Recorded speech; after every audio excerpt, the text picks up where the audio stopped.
Next week, we're not having class. So Right. 2 weeks. And that's when we're going to start the Winspear novel. Okay. And so all the, and I think I'll send you a set of study questions before. Okay. But so just reminding you, no class next week. Okay. Go for it, big guy. Okay, we have to pay tribute, and I'm sorry, Mr. Roberts, if I had known I could have done this for you.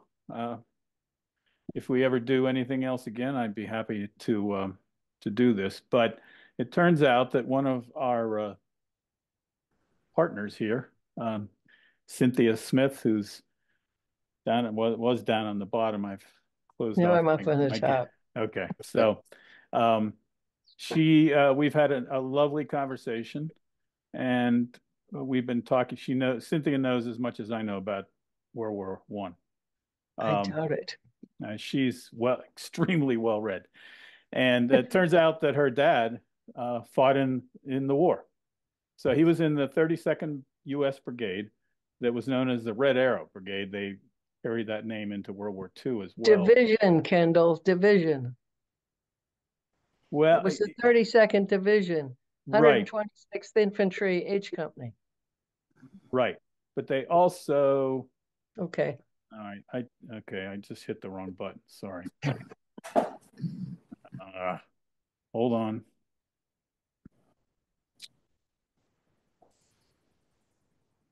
Sorry. Try this again. Can you guys see that now? Yeah. Okay. All right. So I got this thing in my, I can't read it. So his name is Corporal Earl, and there's this thing in the name I can't. Cynthia, would you say your dad? Earl Wiley Potter. Thank you, because there's this thing I can't get rid of. It's across his name. And Purple Heart recipient, and this was quite an outfit. They're from Michigan and Wisconsin, first in the National Guard, and then transferred into the regular army. And in 1918, after getting things together in Texas, they went overseas, and in 1918 they fought in such places as the Marne. This is the second Marne, Meuse-Argonne, and Metz, which were some of the most infamous places in the last year of the war for the United States. The division fought in 3 major offensives, engaging and defeating 23 German divisions, taking 2,153 prisoners and gaining 20 miles, which by World War I standards is a lot, pushing back every German counterattack. So they were never pushed back. The authorized strength of the 3rd Battalion was 20 officers and 1,000 men. That was standard for U.S. troops. By August 4th, they had 12 officers and 350 men on the line. Some of those were casualties, some of those were deaths. As they advanced over 2,100 yards, this is in one of their last engagements, of mostly open ground, the Germans targeted them with intense artillery and machine gun fire. At the end of the day, the 3rd Battalion had only 2 officers and 94 men. So quite a rate of attrition, which was fairly standard. I mean, we talk about, and I'll talk about this in the Somme, about the amount of deaths. And the U.S. came over and had the same problems. And statisticians who have done a study comparing U.S. troops to British troops and French troops see that in a short amount of time that the Americans were fighting, percentage-wise, they lost as many men as the English and French, not numerically, but percentage-wise. So for this fight, they were awarded by the French. Here's a quote from the citation: "Magnificent brigade to which the French soldiers fighting by its side have rendered the most beautiful homage in calling it La Brigade Les Terribles." So that's a little bit about Cindy's father. Well, okay, so we got to move on. All right, so you're going to read a novel which I think is really good. And there isn't a whole lot of fighting in it, but it's a really good novel about the life of the soldier in the trenches and what the home front was like while the men were away. So this cartoon is actually from 1870. But if you notice at the top, this was in the Brooklyn Daily Eagle, and it was published in August 22nd, 1914. It's a satirical map from 1870 showing Europe in crisis, bristling with tensions which would come July that year erupt into the Franco-Prussian War. The conflict's political fallout, French humiliation at the loss of Alsace-Lorraine, and British fears about a now unified and much more powerful Germany, now becoming the German Empire, or Reich, would play a major role in the outbreak of the Great War more than 40 years later. At the bottom of the cartoon, which further kind of explains things, Britannia, I'm reading it, Britannia, full of rage, almost forgets Ireland. Spain, smoking, leans on poor Portugal. France, fighting the invader Prussia, which stretches one hand towards Holland, the other towards Austria. Italy says to Bismarck, who's the chancellor at the time of the new German Empire, take off your foot. Corsica and Sardinia, a little joker, laughs over everything because they're inconsequential. Denmark lost his legs in Holstein. Germany took Holstein from Denmark in a war previous to the Franco-Prussian War. Hoping to retake them again. European Turkey yawns and awakens. Asiatic Turkey sucks her hookah. Sweden bounds a la panther. I'm not going to get into that, it's too deep. And Russia resembles a rag picker waiting his chance to fill his basket. So, 1870 cartoon, and they really kind of get it right, even though it's 40 years before World War One. It really illustrates the tensions that already existed. So that's a kickoff. So why did a world war break out in 1914? Well, you have entangling alliances, and you can see that in the color coding here. Excuse me, some of you sat through a couple of these slides similar before in the previous outing with Maisie Dobbs. So they look familiar too. So there were these alliances. So you have what becomes known as the Triple Entente, which is essentially Great Britain, France, and Italy, and Russia. And you have the Central Powers, Germany and Austro-Hungarian Empire, later Bulgaria and the Ottomans will join in. There's a lot of wonder why the Ottomans would support the Germans. Well, that's because they hated the Russians, because what the Russians want is this little piece of real estate right here. It's the Straits. And they'd been fighting, the Russians and the Turks have been fighting over this for actually a couple hundred years. And Russia wants to get out into the sea, and the Turks are holding them up. So entangling alliances. You have the arms race, which at this point is all about the battleship, and the battleships will play very little in the World War One. They're going to be important for the blockade to cut off German supplies up in here. The English Navy will be, but there's only one battle, really, essentially naval battle, Battle of Jutland, but it really is inconsequential for the most part, with one exception, and that's of course the U-boats. You've got alternationalism. There are those countries, nationalities, should say, who want to get out of the Austro-Hungarian Empire. And of course, we have down here where the powder keg is going to be lit. This had been part of Austria, but now because of the backing of the Russians, there's some freedom going on.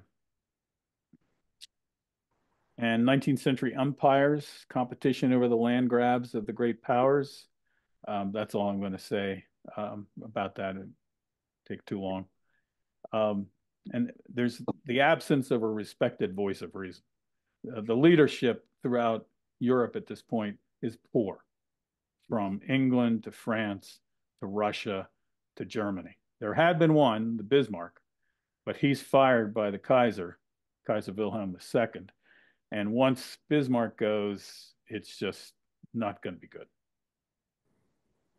I'm not saying Bismarck was was a sweetheart by any means, but he kind of held Europe together. And then, of course, the trigger, the match that lights the powder keg is going to be the assassination of the Archduke Franz Ferdinand from Austria down here in Sarajevo. And that's going to start the war. So, where's the war before the Somme, the war from August 1914 to July 1916? A war that was supposed to be concluded by Christmas 1914 had become a war of attrition, the trenches, with massive casualties, and dominated by weaponry with a killing power unimagined 25 years earlier. They just didn't understand, nor could they, till they really fight a full land war, just the impact that the new weaponry was going to have. It was a multi-front war fought in Europe, Middle East, Africa, and Asia. The expectation that naval warfare would be a key never transpired, of course, with the U-boat being the exception, and of course the Lusitania, which is going to bring the U.S. in. The names of the Marne, Luz, Gallipoli, and Verdun had become infamous, among others, as well, before the Somme. But World War I had become a war of artillery, the big guns. And again, no one foresaw this. Millions of shells were fired in single battles. 1 million shells were fired by the Germans at the French army in the first day at the 1916 Battle of Verdun, which starts before the Somme. That's just one day. What both sides had developed was to be called the rolling barrages. And what they figured out and had to practice, and there was lots of death by friendly fire, they would fire the artillery ahead of their own charging troops, and they would keep moving the fire forward so that it would allegedly protect their own troops and give them some cover as they're advancing on the enemy's lines. It worked to some degree, but what it did more than as much as anything was destroy the landscape that they were charging over and actually making it even more difficult. They used it, but it wasn't that effective. So many shells were being fired that both sides were experiencing a shell crisis by the summer of 1915. They were running out of shells. They didn't anticipate how many they'd be using in any one fight. And so both sides, there was a pause and until they brought in more people to manufacture the shells as quickly as they could. 60% of all battle casualties throughout the war were caused by artillery shells exploding. This is a photograph from the Somme of one of the bigger guns that the Allies had to use. The Germans had bigger guns. They had better guns, cannons, artillery pieces. German manufacturing of both small arms and big arms was unsurpassed. And that was an advantage that they had throughout the war. The financial costs of the war. Here's two posters. The one on the left is from Germany. If the hero is to wield a sharp weapon powerfully, donate money. And this one is from the United States, actually. Beat back the Hun with Liberty bonds. This is a good example of the propaganda that was being used to demonize the enemy, make them even more hated, and it worked. Total war is what emerges here. Total war meaning that the citizenry were now a part of the war effort, both literally and figuratively, because the Germans are going to take dirigibles actually and float them over England and drop some bombs. It's the first time. It was they bombed the pub, I call it the Dove or something, and that was the first time that kind of warfare was ever used. But it was more about your manpower, sending your boys and husbands to the front, and also donating money and sacrificing, not being able to buy the goods that you wanted normally. Among the Allies, they spent 717 billion total. I couldn't get a breakdown year by year. Great Britain and the Dominions spent about 38 billion. These are round numbers, of course. France, 26 billion, the US, 22 billion, Russia, 18 billion, Italy, 13 billion, and other countries, smaller amounts. And here you see a big difference between the quote unquote good guys and bad guys. Among the Central Powers, they spent 63 billion, so about half as much money as what the Allies will spend. Germany, 39 billion, Austro-Hungary, 21 billion, Turkey and Bulgaria, 3 billion. So there's a huge advantage that the Allies had throughout the war. Of course, they had more money and they had more men. Casualties. 60 million soldiers were mobilized, this is both sides, between 1914 and 1918. Over 9 million were killed. Again, these are aggregate numbers. 14% of the combat troops, or 6,000 dead soldiers per day. The armies of the Entente, the Allies, deployed 40 million soldiers and lost more than 5 million. The armies of the Central Powers deployed 25 million soldiers, and 3.5 million of them died. So again, you can see the disparity between the two sides in manpower as well as in money. A quote that I used in the last presentation, again, two armies that fight each other is like one large army that commits suicide, by a French infantryman. Okay, the map. So the Somme. Here's the Western Front. It goes from the coast all the way down into Belgium, France, down to Switzerland. And in 1916, the two battles here to be concerned, here's where the Somme is, by the Somme River, and a beautiful farmlands until the war. And down here is Verdun. And this was what 1916 was all about between these two areas. And of course, in World War II, this is the Ardennes, and of course, that's going to be a very famous place with the Battle of the Bulge. So why the Somme? The French army was under severe strain due to the fighting at Verdun since the 21st of February. They were struggling to hold their own. They weren't losing to the Germans, but they weren't winning either. And they were running out of healthy bodies and supplies. And although the BEF, the British Expeditionary Force, had been over now for quite a while, Haig, who's now the commanding general, it had changed 2 times before this, had been reluctant to commit to putting the British together with the French, and only wanted to fight separately, and was wanting to train them better before they would go into war. But that had to change now by early 1960. So General Haig planned the attack on the German lines around the Somme River, which I showed you on the map, is north of Verdun, in order to force the German forces to redirect troops and supplies away from Verdun, and hopefully not only ease the burden of the French, but hopefully open the door for them to actually beat the Germans down there as well. The goal was to achieve a decisive victory over Germany and break the 18-month-long deadlock of just trenches, slogging back and forth from both sides. This was the first time in the war that the British forces took the lead. And Haig tried something new. He was trying to promote people to volunteer, So they created what became known as the PALS brigades.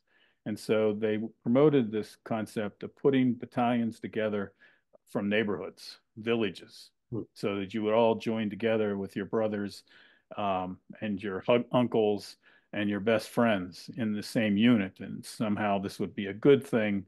And of course, it was a disaster because of the amount of destructive force in the war.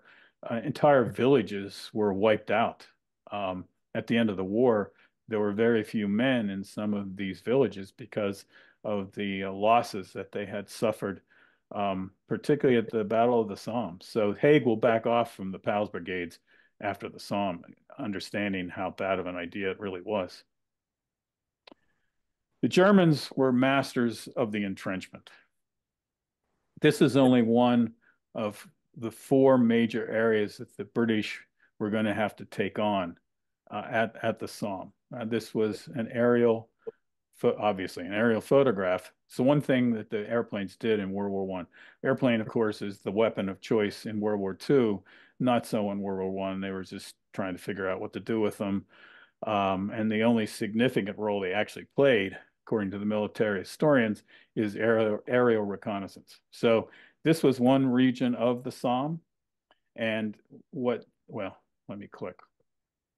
So this was only one of four areas the BEF had to take head on, having to cross up to 2 miles of open ground and multiple lines of heavy barbed wire before reaching the trenches. So the British are coming up, if you look at my cursor, from up here to the front lines of the German Fourth Army. The firing line and supporting trenches are in the lower left. So this was the front line that they'd have to take on. If you notice the squiggly line of the trenches, of course, that was on purpose so that no one could jump into a trench and just start shooting in a straight line and wipe everybody out, or for that matter, with a hand grenade or something of that nature too. So that's why all these trenches look like that. So there were 2 lines in the front. There were 4 communication lines, that's these guys. And they went back to the reserve, the men that would be sent up later, and their supplies. All the cooking would be done back here, and then it would be carried forth. And it was the same setup, of course, for the British and the French as well. Now, the big difference is this one.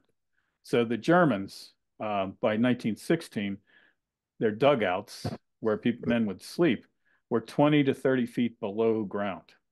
So they could take direct hits of artillery shells and suffer very little. They would just hide in there until the artillery barrage was over, and then they could come out, most often, not always, but most often untouched. The British and the French never did that.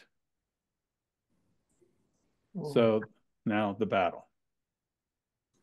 There was a 7-day preliminary bombardment that began on the 24th of June in an attempt to cut the barbed wire in front of the German lines and to destroy trench defenses and artillery. They fired over 1.5 million shells. So the idea was that they would soften up and make the target for the British Army charging easy, because it would tear up all the barbed wire, which was a major hindrance in attacking, and of course, kill a lot of men, supposedly. This is an actual photograph from the Somme of British artillery firing during that bombardment.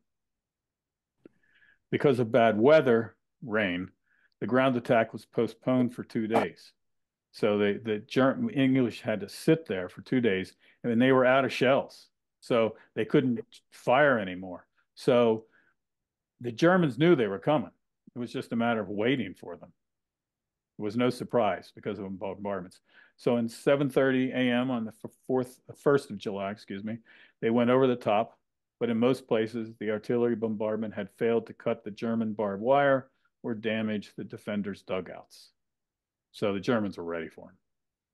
Because of British inexperience, some generals ordered the infantry to advance in long, close-formed lines. This was a really bad idea. The East Surrey Regiment kicked 2 footballs ahead of themselves as they crossed into no man's land. One of the captains said, "This is how we'll keep everybody together. We'll just kick a football ahead of us to keep us all together." Can you imagine? Mm. Here's actually one of the 2 footballs survived.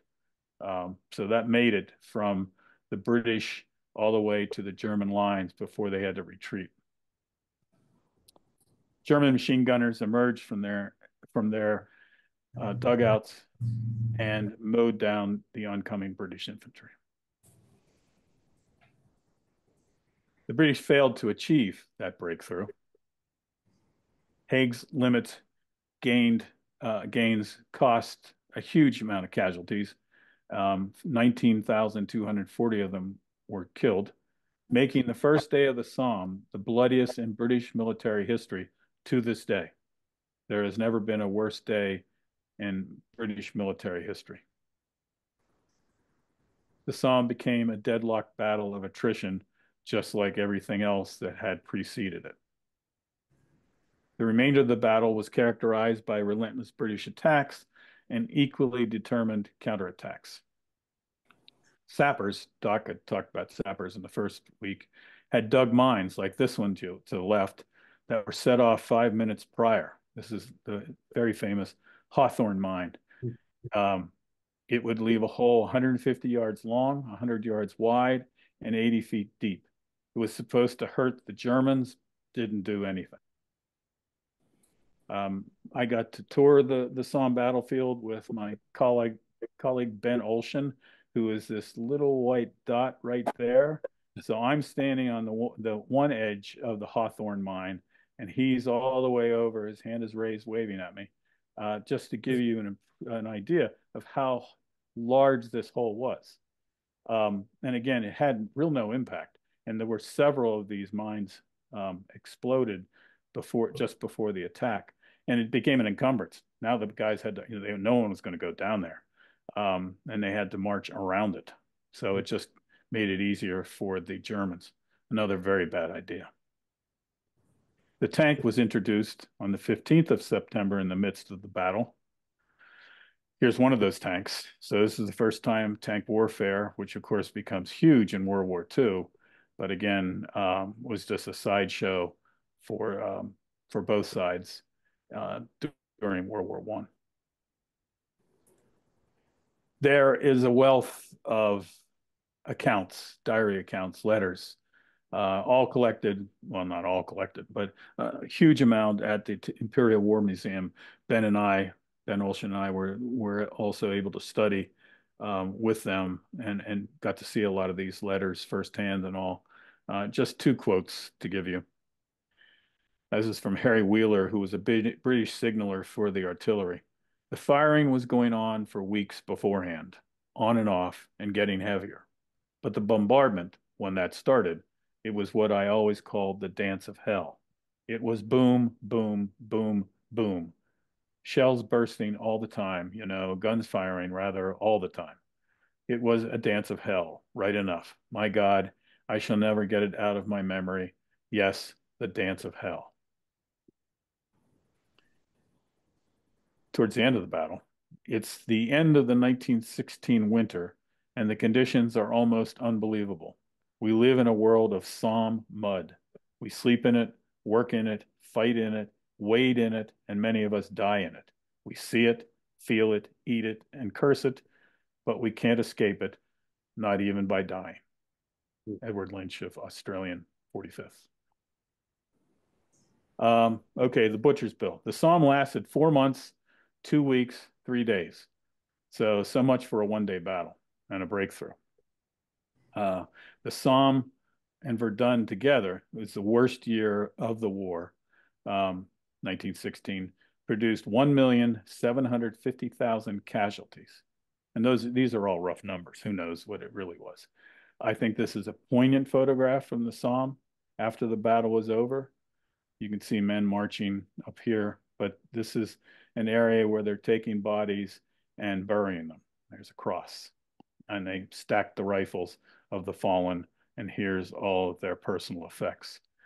When Ben and I were there were little chapels all throughout the battlefield that were built, obviously, after the war to commemorate all this. And they had these amazing individual recognitions of individuals who had fallen. The families were responsible for putting these up. And what was amazing to me, and they're gorgeous. I mean, I think this is a beautiful piece of a commemoration, that they remained intact. They were open. Anyone, and I don't know if it's still that way, but this was back in 2008. I was there. And you could just go in and admire them. Amazing. So we were talking about the cemeteries. There's just miles upon miles and rows upon rows of the fallen being recognized after the battle. These were all built after the war. And it goes on and on. These are actually two very small ones. Yep. In the final analysis, this is no man's land on a part of the Somme field. Although many criticize General Haig's tactics, most historians agree the Somme drained the German army and laid the foundations for an Allied victory in 1918. Before I close, I have to share these two things. Paul Fussell was a combat vet for World War II. He was a highly regarded, popular prof from University of Pennsylvania and taught for many years. He passed away a few years ago. Prolific writer. His major tome was The Great War in Modern Memory, and published in 1975. And I give you this brief excerpt. One of the cruxes of the war, of course, is the collision between events and the language thought appropriate to describe them. To put it more accurately, the collision was one between events and the public language used for over a century to celebrate the idea of progress. Logically, there is no reason why the English language could not perfectly well render the actuality of trench warfare. It is rich in terms like blood, terror, agony, madness, shit, crucify, murder, sellout, pain, and hoax, as well as phrases like legs blown off, intestines gushing out over his bands, screaming all night, bleeding to death from the rectum, and the like. Logically, one supposes there's no reason why a language devised by man should be inadequate to describe any of man's works. The difficulty was in admitting that the war had been made by men and was being continued ad infinitum by them. The problem was less one of language than of gentility and optimism. It was less a problem of linguistics than of rhetoric. Lewis Simpson, is a historian, speculates about the reason infantry soldiers so seldom render their inexperiences in language. To a foot soldier, quote, to a foot soldier, war is almost entirely physical. That is why some men, when they think about war, fall silent. Language seems to falsify physical life and to betray those who have experienced it absolutely, the dead. But that can't be right. The real reason is that soldiers have discovered that no one is very interested in the bad news they have to report. What listener wants to be torn and shaken when he doesn't have to be? We have made unspeakable mean indescribable. It really means nasty. Now, there are many controversies in the Great War, but there's one big one. Books and films on World War I can categorize all these arguments into three different generations of historians. The first one is the generation of 1935, placing emphasis upon the nation with history written from the top down. And it was all about the war guilt, who was to blame. And of course, for the most part, everybody's at Germany. The second generation was the World War II generation, who described the Great War as a tragedy played out by powerful collective actors, soldiers, workers, civilians. And this generation, it was all about war origins and war aims as their focus. The third most current generation, well, there's a new one, but we aren't going to get into them. The generation of 1992 turns toward cultural history and micro-historical analysis. The problems of the peace settlement and World War II. How, what did World War I do that caused World War II? Regardless of the group, each generation has asked the same questions. Why and how did the war break out? How was it conducted? How was it won and lost? What were its consequences? And as I was starting to say, but there's one big myth. And it is this. This is a quote actually from a German general in speaking about the English. Generals were supposedly donkeys, mustachioed incompetents who sent the lions of the poor bloody infantry to their deaths in futile battles. And this goes on and on and on for a very long time. Today, it's being rejected by the 92 generation as well as a new generation past the 92 generation. This is the argument. There was a very steep learning curve and major mistakes were made in the early years of the war. The Allies, not Germany, won the Great War.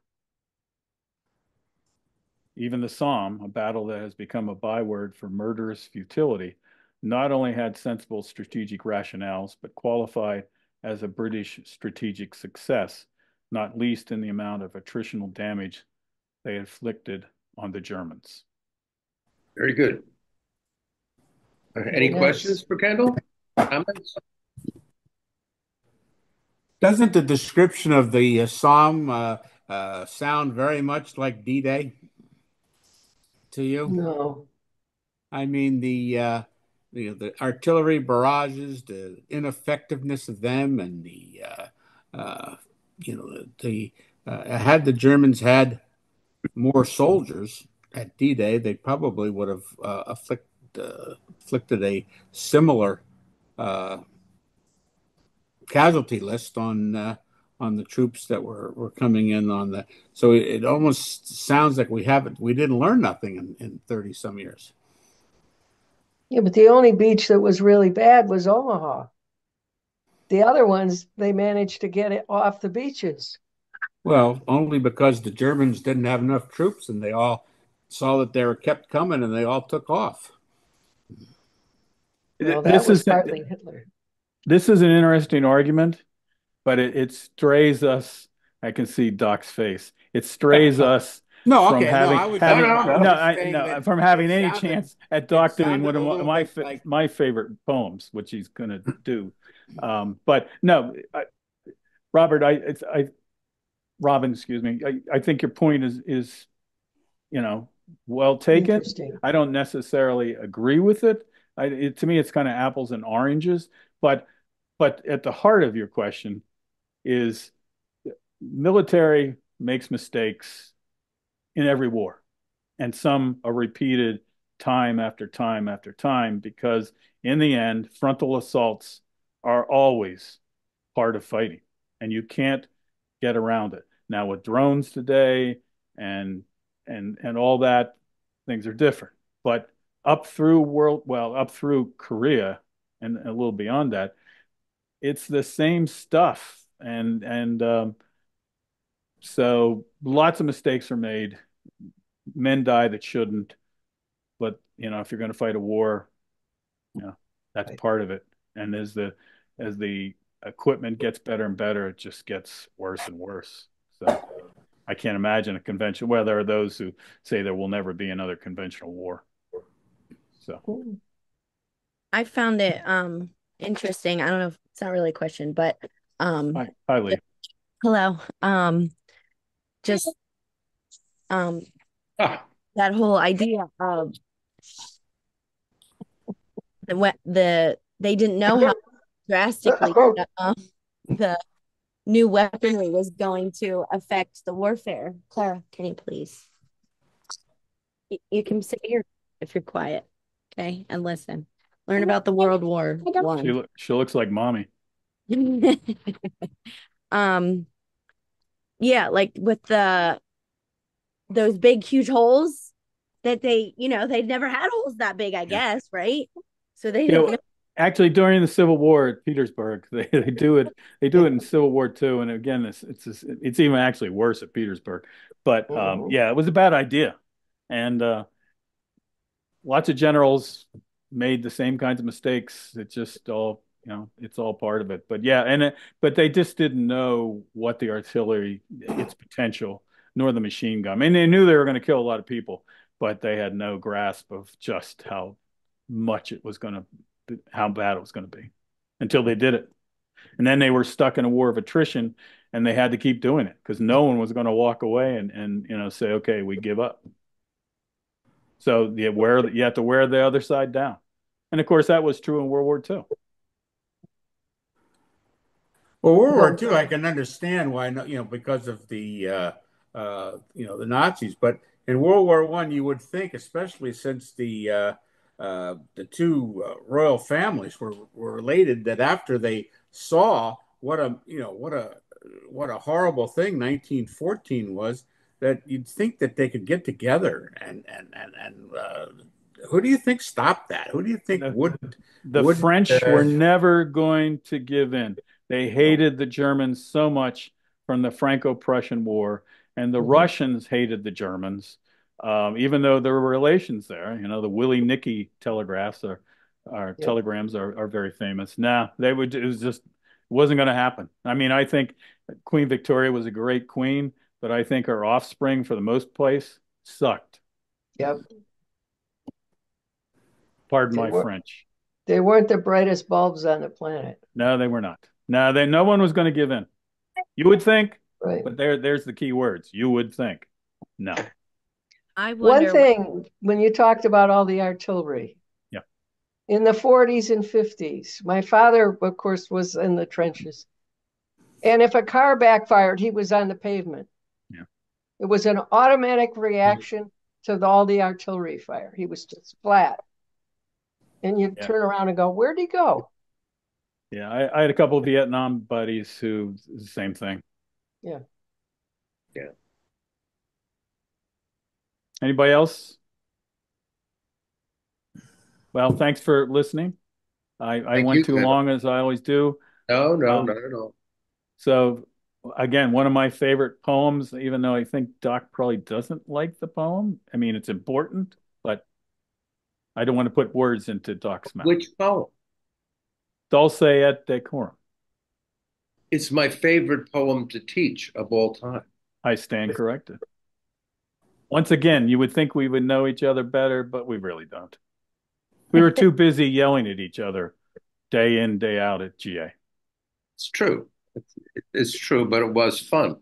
So if you remember, last week, we never did get to my chum. And that I took full responsibility for, as I did for my lack of a variety of wines. But anyway,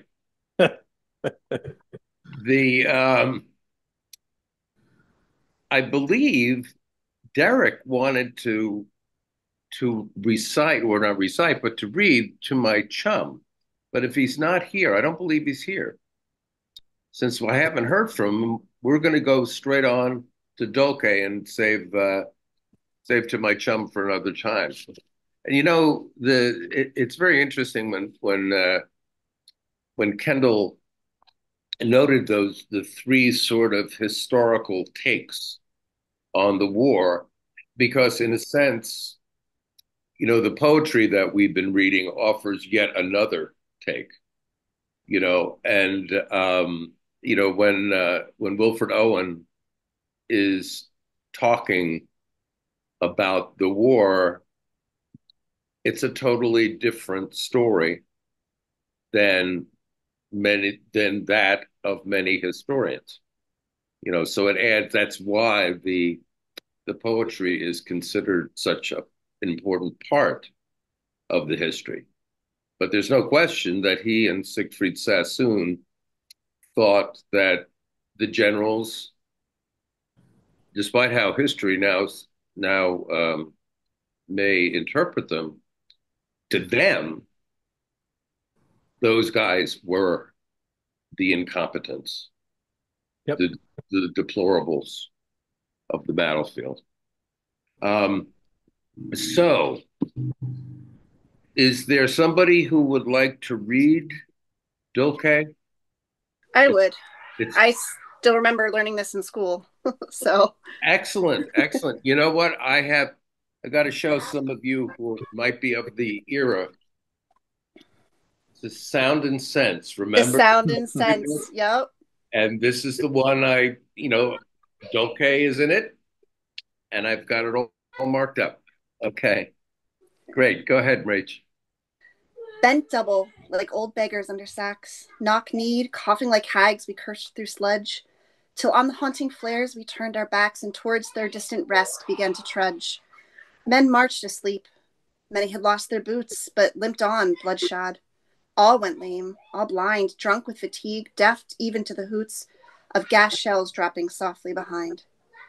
Gas, gas, quick boys, in ecstasy of fumbling, fitting the clumsy helmets just in time, but someone was still yelling out and stumbling and floundering like man on fire or lime. Dim though the misty panes and thick green light, as under a green sea, I saw him drowning. In all my dreams, before my helpless sight, he plunges at me, guttering, choking, drowning. If in some smothering dreams you too could pace behind the wagon that we flung him in, and watch the white eyes writhing in his face, his hanging face like a devil sick of sin, if you could hear at every jolt the blood come gargling from the froth-corrupted lungs, obscene as cancer, bitter as the cud of vile, incurable sores on innocent tongues, my friend, you would not tell with such high zest to children ardent for some desperate glory the old lie, dulce et decorum est pro patria mori. Very nicely done. Very good.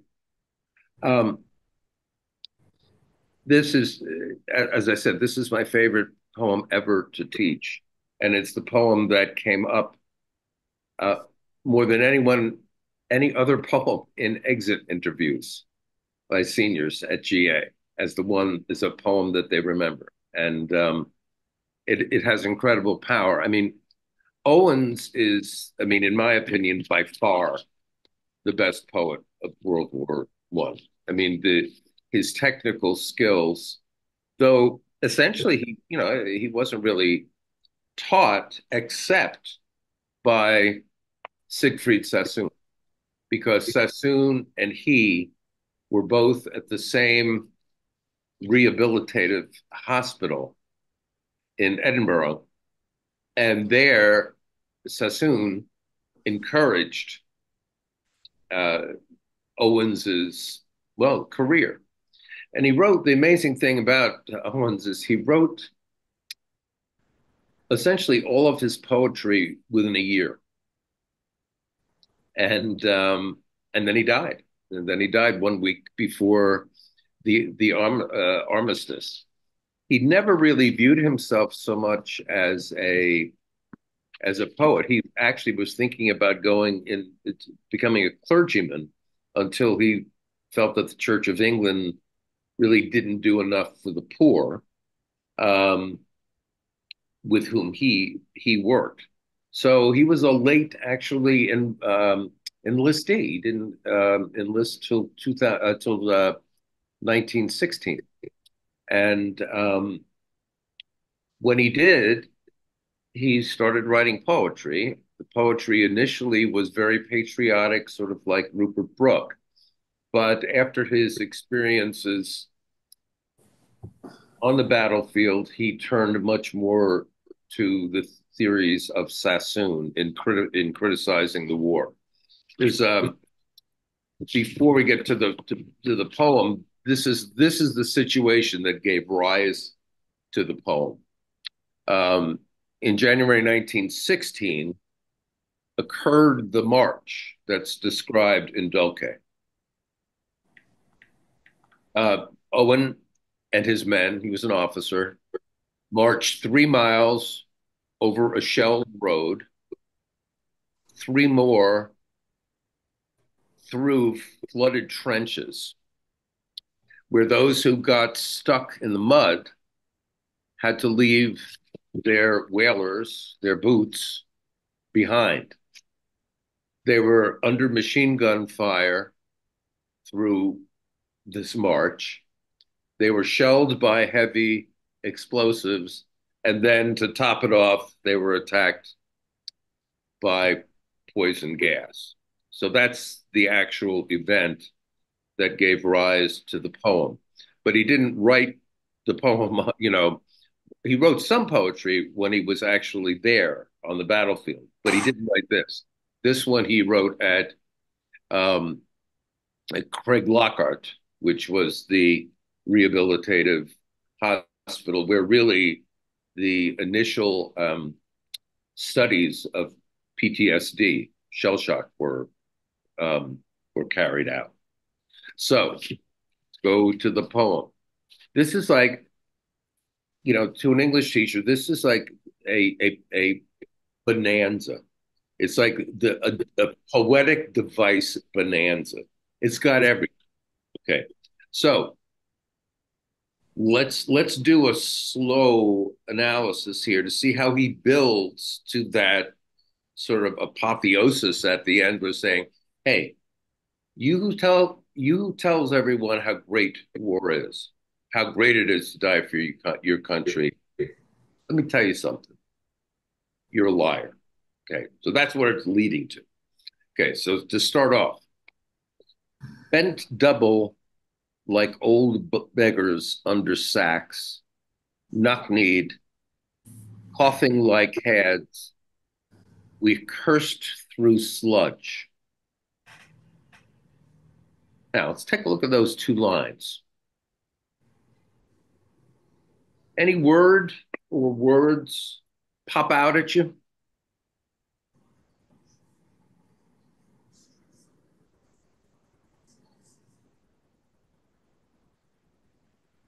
Knock-kneed. Okay, knock-kneed. Why? Just sounds like someone who's vulnerable. Okay, very good. That vulnerability. Good. Mm. Keep going. Well, What about beggars? Yeah. Sounds, the bottom rung of society. Okay, bottom rung of society. That's who we are. The soldiers. That's who we are. How about coughing like hags? Oh. We're into like simile land here, right? Coughing like hags. We cursed through sludge. Now, there are a lot of words you could use instead of hags. Yeah. Why hags? What do we associate with hags?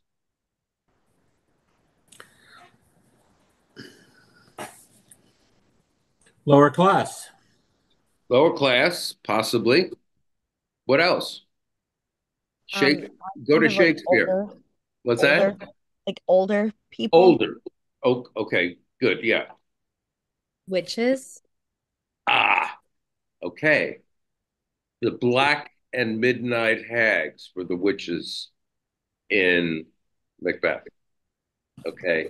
It's a very Shakespearean thing. So in other words, it's not just, okay, guys, we were just trudging away. This was difficult. We were reduced. We were reduced to the hags, to beggars, as we were, again, not, really running away from, or not running, but, slogging away from the battle. Okay. Till on the haunting flares we turned our backs and towards our distant rest began to trudge. Now, look at the way the rhythm in the next. This is one reason I love Owen. Look at the rhythm and take your hands and tap it out when I read it. Men marched asleep. Men marched asleep. What's he creating there?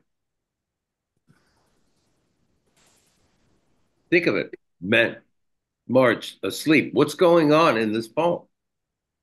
Sounds like a cadence. The cadence of men who can't move except in a hesitant way, right? It's like one step, then another step, right? Many had lost their boots, as I had noted, before. This was because they were going through flooded trenches. But they limped on bloodshod. Okay. Tell me what you think bloodshod means and why he put it that way. It's like wearing blood. They didn't have shoes to wear anymore, so they wore blood. That's what was left to them. Excellent. Okay. You'll notice there's a lot of repetition in the poem. All went lame, all blind. Why all?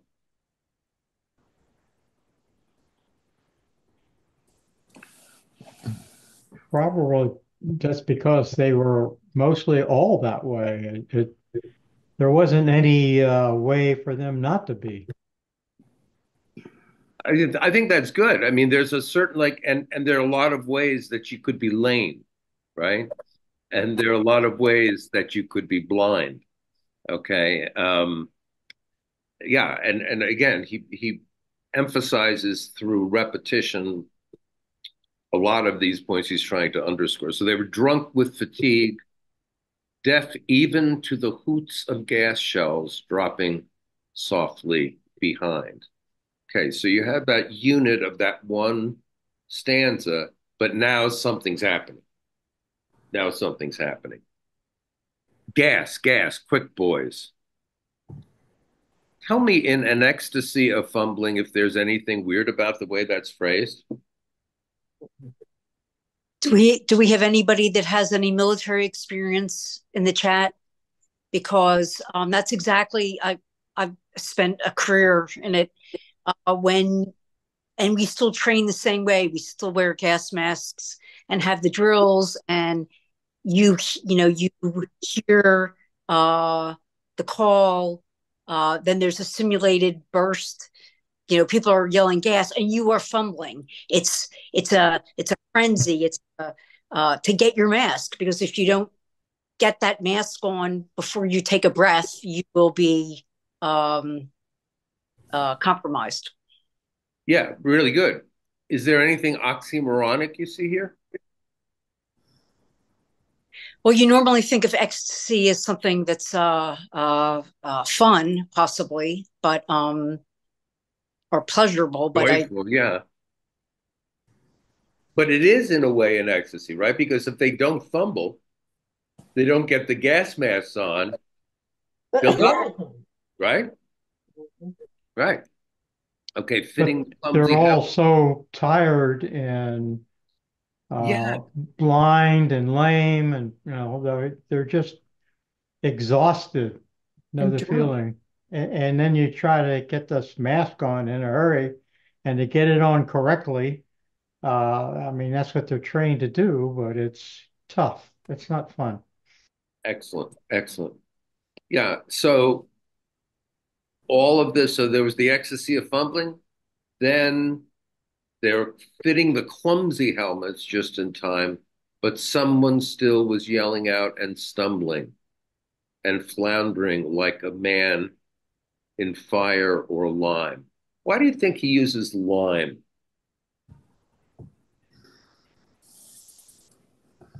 Probably for just rhyming above. Well, that could be it, sure. But what else? What wasn't lime something that you could burn in?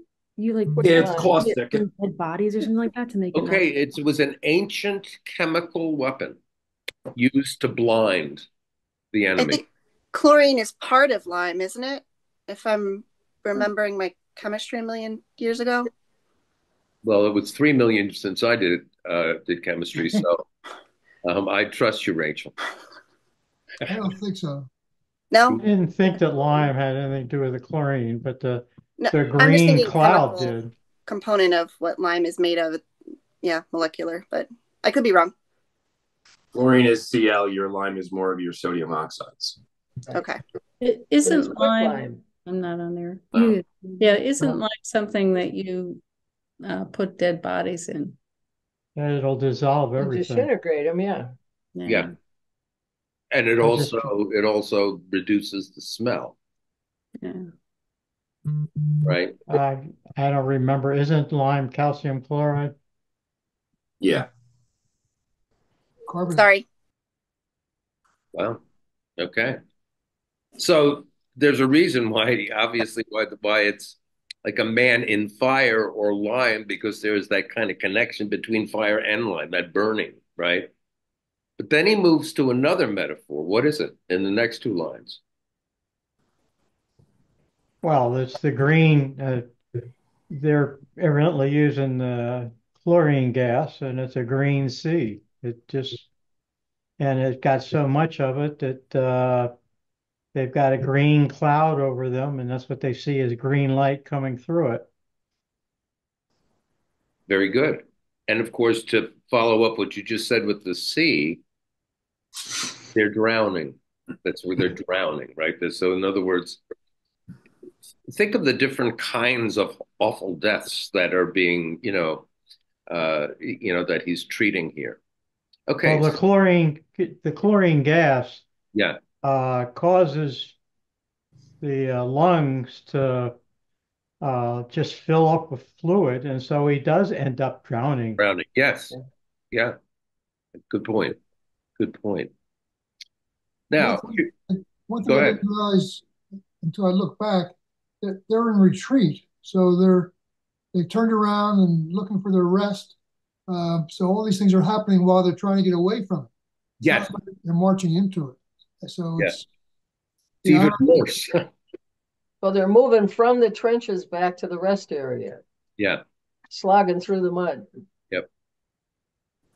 Yeah. Keep an eye on your time. Oh, very good. Okay. Thank you. Thank you very much, Kendall. Okay, here's a question. Why have you have these? They're not by any means the same length, the stanzas, right?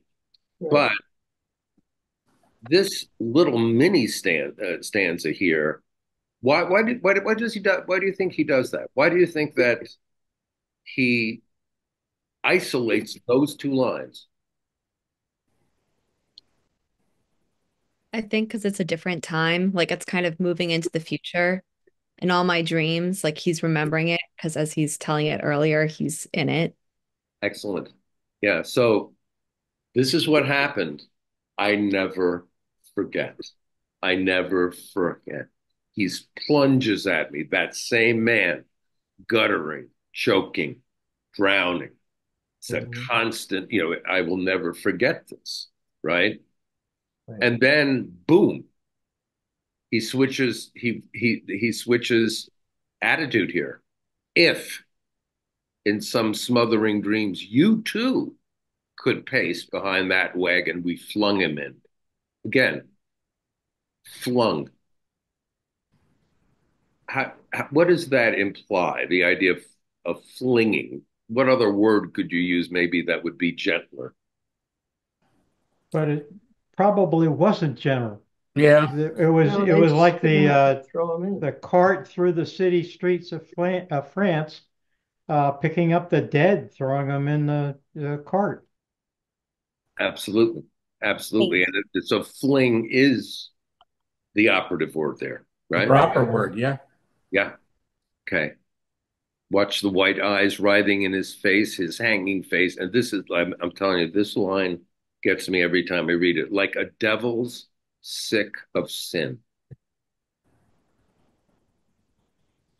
Somebody wanted to tell me how the devil can be sick of sin? Like, how bad can it be if the devil is sick of sin? Pretty bad. It's powerful. It's about as bad as you can get. Exactly. Yeah, that's what's a wonderful simile there. And if you could hear, notice what he's doing with the senses. He's watching the white eyes writhing in the face, his hanging face. If you could hear at every jolt, the blood come gargling as from the froth corrupted lungs, obscene as cancer, bitter as the cut of vile, incurable sores on innocent tongues, which you had just mentioned. My friend, you would not tell with such high zest to children ardent for some desperate glory. And now when he talks to a friend and he's saying, you wouldn't do this if you knew what I knew, if you dreamt what I dreamt. You wouldn't be saying this. And who is the you? Who is the friend, do you The think? rest of the world. Anybody who wasn't Anybody there. particular, though, in the world?